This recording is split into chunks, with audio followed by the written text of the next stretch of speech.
ఈ విశ్వమంతా కాదు, అనేక విశ్వాలు ఉన్నాయి కదా. మహాసముద్రాలు, పెద్ద ఎత్తైన శిఖరాలు ఇవి కూడా ఉన్నాయి. జీవజలాలు, జంతు జాలాలు, వృక్షాలు, అడవులు ఇవన్నీ ఉన్నాయి. ఇది అంతా ఒక ఎపీరెన్స్, ఇది ఒక సినిమా. దేని మీద మనకి కనిపిస్తుందంటే on the screen of pure consciousness. శుద్ధ చైతన్యం అని ఒక సెల్ఫ్ ఇల్యూమినింగ్ స్క్రీన్ మీద అతి కాంతివంతమైన, అతి తేజోవంతమైన శుద్ధ చైతన్యం అనే తెరపైన కనిపిస్తున్న ఒక మూవీ, చలనచిత్రము. ఇది 100% ట్రూ. ఉపనిషత్తులు, వేదాలు ఇవే చెప్పేయి.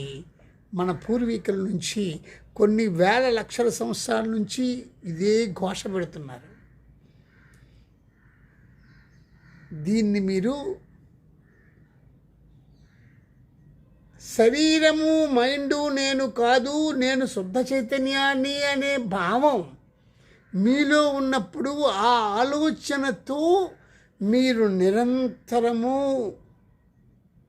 సాధన చేస్తూ ఉంటే మీకు ఆ అనుభవం వస్తుంది. దానివల్ల చాలా చాలా ఉపయోగాలు ఉంటాయి. ఇలాంటి అనుభవం కోసం ఒక యోగో, ఒక మహర్షో, ఒక గోచి కట్టుకొని ఒక తపస్విగానో ఉండనవసరం లేదు. డే టు డే లైఫ్, మీ ఉద్యోగాలు మీరు చేసుకోవచ్చు, మీ పనులు మీరు చేసుకోవచ్చు, అన్నీ చేసుకోవచ్చు, మీకు ఎలా ఇష్టమైతే అలా బ్రతకొచ్చు. కానీ ప్రతి క్షణం ఏ పని చేసినా, ఏది చూసినా, ఏ తలంపు వచ్చినా నేను శుద్ధ చైతన్యాన్ని అని తలంపుతో, ఆలోచనతో మీరు వాటిని సాక్షిభూతంగా చూస్తూ ఉండాలి. అప్పుడే మీ శరీరానికి ఆరోగ్యం, మీ మనస్సుకి ఆరోగ్యం. ట్రామా నుంచి మీ స్వేచ్ఛ మీకు వస్తుంది. నమస్తే.